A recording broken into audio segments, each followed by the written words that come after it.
Good morning అండి. క్లాస్లో సహాయ నిరాకరణ ఉద్యమం గురించి చర్చిస్తున్నామండి. దానికి అనుబంధంగా అంటే కంటిన్యూషన్గా మరొక టాపిక్ భారతదేశంలో మొత్తం సహాయ ఉద్యమం నిరాకరణ ఉద్యమం జరిగినప్పుడు ఆంధ్రప్రదేశ్లో దానికి అనుబంధంగా మరొక ఉద్యమం జరిగింది. దాని పేరే చీరాల పేరాల ఉద్యమం. సో 1921 ఏప్రిల్ 25 ఇయర్ ఇంపార్టెంట్ అండి, నెల కూడా ఇంపార్టెంట్, డేట్ కూడా ఇంపార్టెంట్, ఖచ్చితంగా చూసుకోవాలి. చీరాల పేరాల ఏ ఉద్యమం జరిగినప్పుడు ఆంధ్రప్రదేశ్లో జరిగింది? కోటి పరీక్షలు జరుగుతారు. చీరాల పేరాల ఉద్యమం ఏ ఉద్యమం జరిగినప్పుడు ఆంధ్రప్రదేశ్లో భారతదేశంలో ఏం జరిగింది అంటే మనకు సహాయ నిరాకరణ ఉద్యమం లేదా దాన్ని నాన్ కోఆపరేషన్ మూవ్మెంట్ అంటారు. ఒకసారి దాన్ని చక్కగా చూడాలండి. ఈ చీరాల పేరాల ఉద్యమం ఏ రాష్ట్రంలో జరిగిందంటే ఆంధ్రప్రదేశ్లో జరిగింది. ఈ చీరాల పేరాల ఉద్యమం యొక్క ప్రధాన కాన్సెప్ట్ ఏంటంటే పన్నుల నిరాకరణ. ఆంధ్రప్రదేశ్లో జరిగింది పన్నుల నిరాకరణ. 1921లో విజయవాడ కాంగ్రెస్ సమావేశానికి గాంధీ గారు భారతదేశానికి వచ్చారు.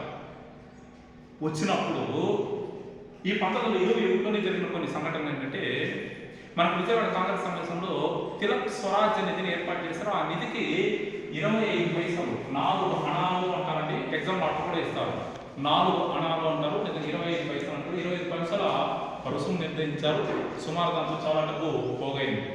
అలాగే ఈ 1921 విజయవాడ కాంగ్రెస్ సమావేశంలో మన పోటీ పరిస్థితి దృష్ట్యా వెరీ ఇంపార్టెంట్.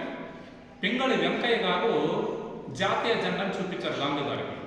ఆ జెండాను అక్కడ ఆమోదిస్తేనే మళ్ళీ దాంట్లో కొన్ని మార్పులు చేసి ఆ జాతీయ జెండా మధ్యలో గాంధీ గారు చరకాన్ని పెట్టారు. అంటే నూనె వడికే యంత్రం అండి, చరకాన్ని పెట్టారు.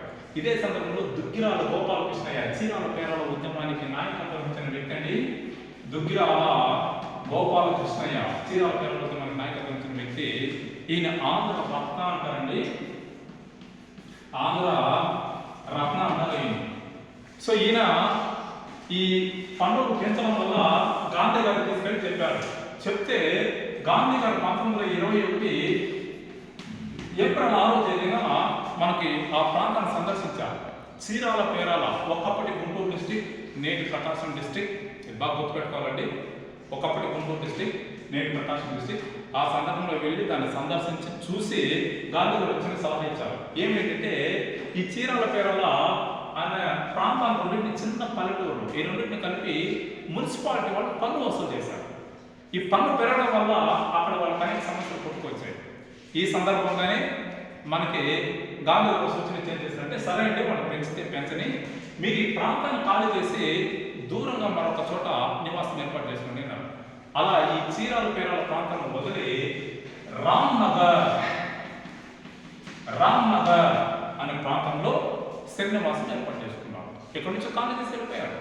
ఆ రామ్నగర్ ప్రాంతంలో ఒక గుడిసె నిర్మించడానికైన ఖర్చు 25 రూపాయలు ఆ రోజుల్లో. చీరాల పేరాలో ఉన్నప్పుడు మున్సిపాలిటీ వేసిన పన్ను 1025 రూపాయలు. ఎంత డిఫరెంట్ చూడండి. అక్కడి నుంచి వెళ్ళిపోయారు. రామ్నగర్ అంటారు. అక్కడ వెళ్ళిపోయినప్పుడు దుగ్గిరాల గోపాలకృష్ణయ్యకి వెన్నంటే ఉంటే నడిచిన వాళ్ళు ఎవరంటే ఆయన విద్యార్థులండి. ఆ విద్యార్థులకు ఏమని పేరంటే రామదండు. ఈ పోటీ పరీక్షలు ఇవేనండి. చాలా సార్లు అడిగారు మనకి, వెరీ ఇంపార్టెంట్. రామనగర్ కానీ రామదండ కానీ అక్కడ ఎక్కడి నుంచి ఎక్కడికి మార్చారు, ప్రధాన ఉద్దేశం ఏంటి అన్న మనకు పోటీ పరీక్షలు ఇవే అడుగుతుంటారు. ఆస్పిరెంట్స్ ఒకసారి బాగా గుర్తుపెట్టుకోవాలండి. రామదండు అనే కాన్సెప్ట్ని మనకి అక్కడ విద్యార్థులు వెన్నంటే ఉండి నడిపించారు. రామదండు అనే ఒక సైన్యం వెళ్ళింది. అలా వెళ్ళడం వల్ల బ్రిటిష్ వాళ్ళు కాస్త ఇబ్బంది అనిపించింది. అదే సమయానికి ఆ పన్నును వసూలు చేయడానికి రాజా రామనీయం గారు రెవెన్యూ శాఖ మంత్రి, మద్రాసు రెవెన్యూ శాఖ మంత్రి తమిళనాడు నుంచి బ్రిటిష్ వాళ్ళకి సహాయ సహకారం చేయడం జరిగింది. ఈ సందర్భంలో ఏం చేశారంటే బ్రిటిష్ వాళ్ళు దుగ్గిరాల గోపాలకృష్ణయ్యను అరెస్ట్ చేసేసారు.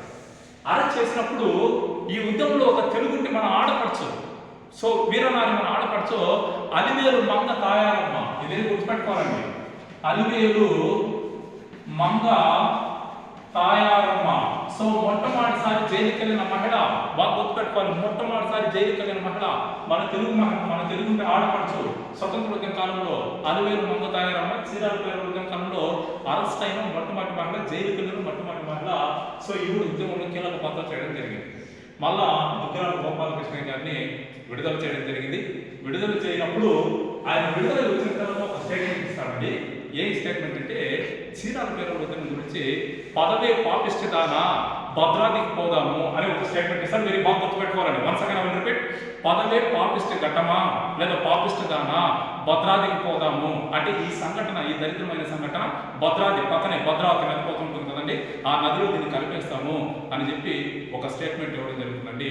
సో ఆ విధంగా భారతదేశంలో సహాయ నిరాకరణ ఉద్యమం గాంధీ గారిని జరుగుతున్నప్పుడు దక్షిణ భారతదేశంలో ప్రత్యేకించి ఆంధ్రప్రదేశ్లో చీరాల పేరాల అనే పన్నుల నిరాకరణ ఉద్యమం జరిగిందండి. సో ఇది దీని యొక్క ప్రత్యేకత. నెక్స్ట్ క్లాస్లో మనకి పల్నాటి సత్యాగ్రహం అనే కాన్సెప్ట్ గురించి చూద్దాము. Thank you.